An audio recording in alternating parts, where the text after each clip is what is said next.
welcome to this video on operations with monomials. By the end of this video, you should be able to add and subtract monomials with variables, and you should be able to apply the power rule for exponents when multiplying monomials.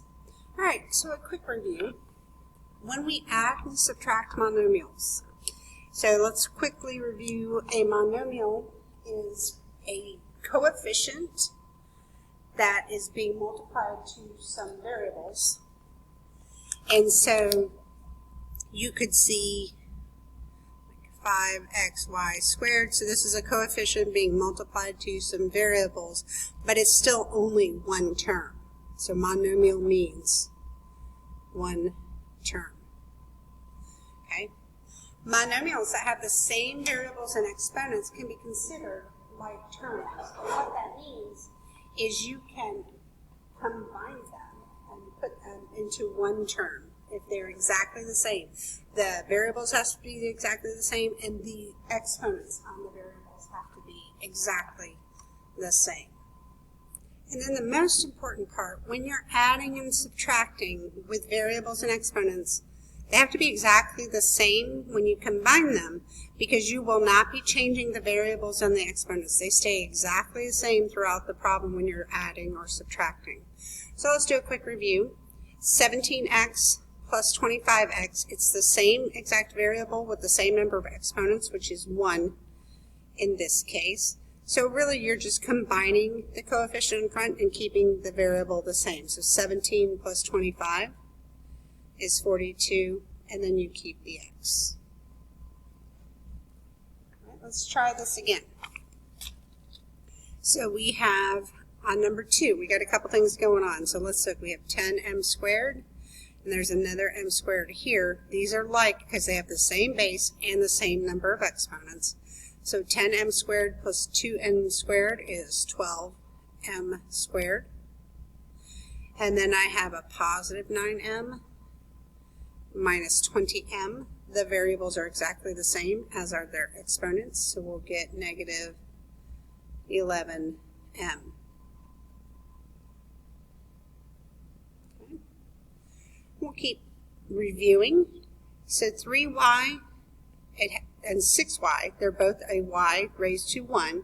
These are like terms, so 3y minus 6y is negative 3y. This 9z, he's got nobody to combine with, so we're just going to bring him down. And then the 4x has nobody to combine with, so we're going to bring him down. The one last thing you want to do is you want to really check for standard form. It's alphabetical order, so the x would come first. That's a positive 4x, so 4x minus 3y minus 9z.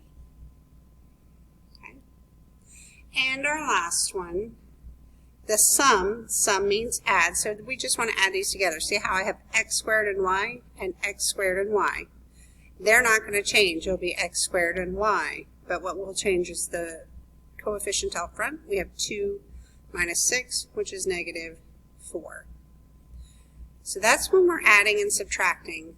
The variable state must be exactly the same to add and subtract it, because they're going to stay the same in the answer. Now, there's something called the power rule, okay? So the power rule is, erase that little x, the plus sign. This is when you're multiplying. There should have been a multiplication sign there. So if I have 2 of the same base, so these are both x's, and they both have exponents, when I multiply x to the a times x to the b, the x stays exactly the same, and I'm just going to add their exponents. Okay, so here's an example. So we have x and x, they have the same base. There's 2 x's here and 3 x's here, and 2 plus 3 is 5. There's a total of 5 x's. When it has coefficients, it works very much the same way. If we just look at the variables right now, it's m and m. These don't have to be the same when we're multiplying, only when we're adding and subtracting. So I have 3 and I have 4, so I have a total of 7 m's, and 5 times 6 is 30. Okay, make them a little more complicated. I have three things going on. These could have had parentheses around them. They could have looked like this.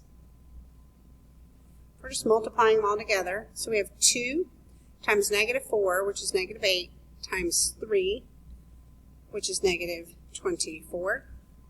And then I have 1r plus 2 more is 3, plus 3 more is 6. So we get r to the 6. All right, so this one already has our parentheses around it.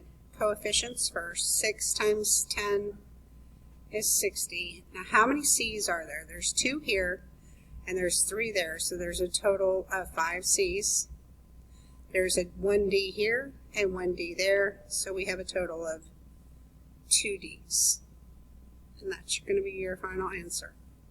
Now, we looked at adding and subtracting separately from multiplying. So now we're going to make them happen all together at the same time.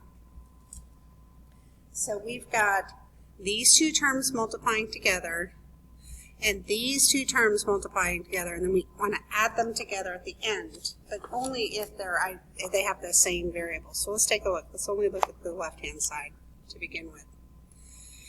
So 3 times 4 is 12. I have 4 x's and 2 x's, which gives me 6 x's. Y squared times y cubed, there's 2 and 3, so that means I have 5 y's. There's a plus sign. When there's a plus sign, we don't need to worry about what's about to happen over here. We're going to be okay. So we have x cubed times x cubed, which is x to the 6th. Y to the 4th times y to the 1st is y to the 5th. So now we want to add these together, so I need to check. Are they like terms? I have x to the 6th, y to the 5th, x to the 6th, y to the 5th, so that's going to stay the same because we're adding. Whenever you add and subtract, you do not change the variables and the exponents. Then I'm only going to look at the coefficient. This is 12 plus, there's a 1 right here. It's an understood 1, making this 13. All right, well, let's try it again with subtraction this time. All right, so let's take a look at number 10. It's the same idea as what we just did, but this time it says minus in between. So when you have a minus in between, that means the negative gets distributed to whatever's in there. So I'm going to do this for us to put our answer in. So let's just do the left-hand side first. So we have 3 times 5, which is 15. A to the 4th times a to the 1st means there's a total of 5 a's.